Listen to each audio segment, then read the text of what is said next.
All right. So you guys remember me talking about that discussion, so to speak, the forum for getting conversation going. This is another video I want to kind of open up for debate. Not so much debate, but I would love you guys to add your experience or just kind of your perspective or your opinion on where you would draw the line on taking work. If you can, leave something down in the comments. If you're listening to this somewhere else, try to get a hold of me on Twitter at Welderbeast, just at Welderbeast. Let me know what you guys are thinking about it. This was posed to me here most recently, and I was just like, man, this is such an amazing conversation to talk about. Is when do you not take work? When do you turn it down? And the concept is, are you going to come into jobs that you're asked to do that you don't get to do to the standards that you want to do them? We do a lot of, talk about hustle and getting after it and taking any job you can possibly get your hands on. But the question comes, where's the balance? Because I don't believe in extremism. I really don't. I don't think you can go extreme one way or the other. I think it's very unhealthy. So taking everything might not be the best in particular situations. And this is just my opinion on the subject. And like I said, I want to hear everyone else's. I really want to get conversation going about it. There are times where you should probably not take a job or take work. And that's mostly on the reputation side. This is why I say you should probably say no to work at some point. Is if it comes to you, let's say, and they say, look, I want it done quick, fast, and in a hurry. I don't care if it's done right. I just want it done real fast, just for show. Just get it done, because I'm going to get rid of this piece, or I'm whatever it is going to be. If you're doing a trailer repair or some safety repair on hand railing or something, and they're just about to sell the warehouse or something, whatever it is, just get it done. We don't really care. They don't want to pay you for doing it properly. They're only going to pay you just to get it done fast. If you somehow find yourself in this situation, it doesn't happen all the time, but if you do find yourself in that situation, they say, look, we're only paying this just to get it done. You should probably walk away, because what's going to happen, specifically reputation side, how I see it, is you take a job like that, and they're going to remember it. And they might call you again for another job like that. If you do it once, they're going to keep seeing if you'll keep crossing that line. And if you have your own standards set and you go below your own standards, the only person that is hurting is you, because of two things. One, if you're working underneath your own standards, it's going to eat you up alive at night. It does me anyways. When you have a set standard inside your mind, you're not hitting it, and everyone seems all right with that, that's another fine line too, I guess. I mean, your standards could be too high, but if you have just at least a normal sense of standards, and they're like, no, don't even worry about it, just get it done, it's going to eat you up, eat your soul away, really. Doing substandard, just base work when you can do so much better, if all you're doing is just chasing the money. Because I say this quite a bit, maybe not as much on here, but it's kind of in my vocabulary, as money comes and goes.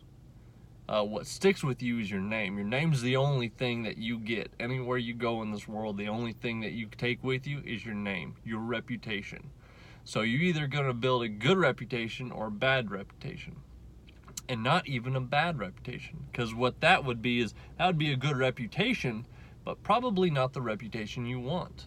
If you don't want to continuously doing subpar work, just get it done kind of work, I wouldn't get into it, because word of mouth spreads really fast. So you can do bad word of mouth, spreads way faster than good word of mouth. Then you have good word of mouth where you're doing a good job to your standards, and then the gray area in between where you're doing substandard stuff, but you get the job done. And that makes a different kind of niche of people happy. If that's the customer base you want, go for it. But if it's not, don't service the customer base that is not the one you're going after. Remember, we've talked about that before. Make sure you know your customer base and who you're specifically trying to service, and that will help you in figuring out who specifically to do work for and who to chase after.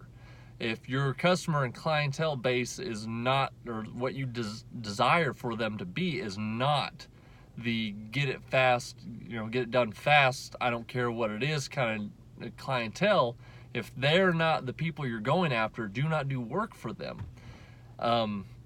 If you're in a tight spot and you just gotta have money, that's the other thing, I guess. Like I said, I don't have all the answers. I'm just giving, there's so many, like just a million different scenarios to this situation. And I know a lot of people have been put in that situation.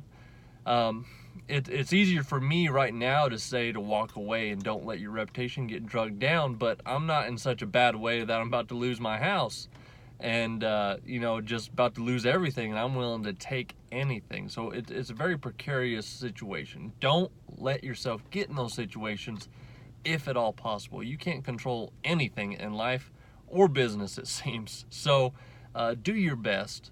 But my advice, my opinion, I should say, I don't really have much advice. You guys know I've only been doing this for like a year and a half.